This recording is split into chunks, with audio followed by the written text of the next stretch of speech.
നമസ്കാരം. 15ാം കേരള നിയമസഭയുടെ 10ാം സമ്മേളനത്തിന് ഇന്ന് തുടക്കം കുറിച്ചിരിക്കുകയാണ്. മാർച്ച് 27 വരെയാണ് ബജറ്റ് സമ്മേളനം ചേരാനാണ് തീരുമാനം എടുത്തിരിക്കുന്നത്. ഫെബ്രുവരി 5-നാണ് സംസ്ഥാനത്തിൻ്റെ ബജറ്റ് നടക്കാൻ പോകുന്നത്. ഗവർണർ ആരിഫ് മുഹമ്മദ് ഖാൻ നയപ്രഖ്യാപന പ്രസംഗം നടത്തിയതോടുകൂടി ഇന്നത്തെ ചടങ്ങുകൾ രാവിലെ തന്നെ ആരംഭിച്ചു. അതായത് നിയമസഭാ സമ്മേളനം ആരംഭിക്കുകയായിരുന്നു.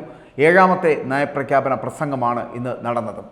ഗവർണറും സർക്കാരും തമ്മിലുള്ള ഒരു ഏറ്റുമുട്ടൽ അത് തുടർന്നുകൊണ്ടിരിക്കുകയാണ്. നയപ്രഖ്യാപനത്തിൽ ഗവർണർ ഇന്നെത്തിയത്.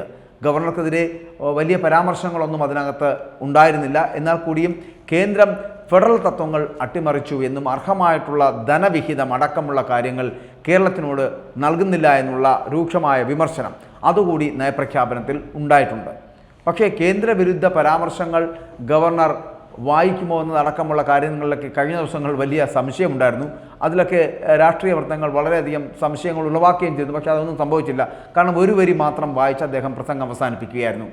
ഇനി ഗവർണർ എന്തുകൊണ്ടാണ് അത്തരത്തിലുള്ള നയം സ്വീകരിച്ചത്? ഗവർണറെ സ്വീകരിച്ച് സഭയിലേക്ക് ആനയിക്കുന്നത് മുതൽ ഈ ഗവർണറും മുഖ്യമന്ത്രിയും ഒരുമിച്ചുണ്ടാകേണ്ട ഒരു സാഹചര്യമാണ്. മാത്രമല്ല, രണ്ട് മന്ത്രിമാരുടെ സത്യപ്രതിജ്ഞാ വേദിയിൽ നമ്മൾ കണ്ടതാണല്ലോ, പരസ്പരം നോക്കാതെ നിൽക്കുന്ന ഗവർണറെയും മുഖ്യമന്ത്രിയെയും നമുക്ക് കാണാൻ കഴിഞ്ഞതുമാണ്. ഇത്തരത്തിലിരിക്കുന്നത് വലിയ വാർത്തകളുമായതാണ്. പാർലമെൻറ്റ് തിരഞ്ഞെടുപ്പിൻ്റെ ഡ്രസ് റിഹേഴ്സലാവും സഭാ സമ്മേളനം എന്നുള്ള കാര്യത്തിലും സംശയമില്ല. കാരണം തീയും പുകയും ഏറെ ഉയരുന്ന ഒരു സാഹചര്യം ഉണ്ടാകും. ആരോപണ പ്രത്യാരോപണങ്ങളും വാദപ്രതിവാദങ്ങളും അടക്കം സഭയെ പ്രക്ഷുബ്ധമാക്കുന്ന ഒരവസ്ഥയിലേക്ക് കൊണ്ടെത്തിക്കും എന്നുള്ള കാര്യത്തിലും സംശയമില്ല. കാരണം അത്രത്തേറെ പ്രശ്നങ്ങളുണ്ട്. കേരളത്തെ കടുത്ത സാമ്പത്തിക പ്രതിസന്ധിയിലാക്കിയിട്ടുള്ള ഈ മോദി സർക്കാരിനെ പ്രതിക്കൂട്ടിലാക്കുന്നതിന് വേണ്ടിയിട്ടുള്ള വളരെ വലിയ ശ്രമം ഭരണപക്ഷം ശ്രമിക്കും. ഒപ്പം തന്നെ കോൺഗ്രസിനും UDF-നും നേരെയും വലിയ ആക്രമണങ്ങൾ ഉണ്ടാകുവാനുള്ള സാധ്യതയുമുണ്ട്. ഒപ്പം നവകേരള സദസ്സ് അവിടെ എന്താണ് നേടിയെടുത്തത് എന്നുള്ളത് പ്രതിപക്ഷം വലിയ വിഷയമാക്കുകയും യൂത്ത് കോൺഗ്രസ്സുകാരെ പോലീസും DYFIയും അടക്കമുള്ളവർ ചേർന്ന്, മാത്രമല്ല മുഖ്യമന്ത്രിയുടെ ഗൺമാനും തല്ലിച്ചതച്ച അടക്കം സഭയിൽ വലിയ വാർത്തകളുണ്ടാകും. അങ്ങനെ വലിയ പ്രക്ഷുബ്ധമാവുന്ന ഒരു അവസ്ഥയായിരിക്കും.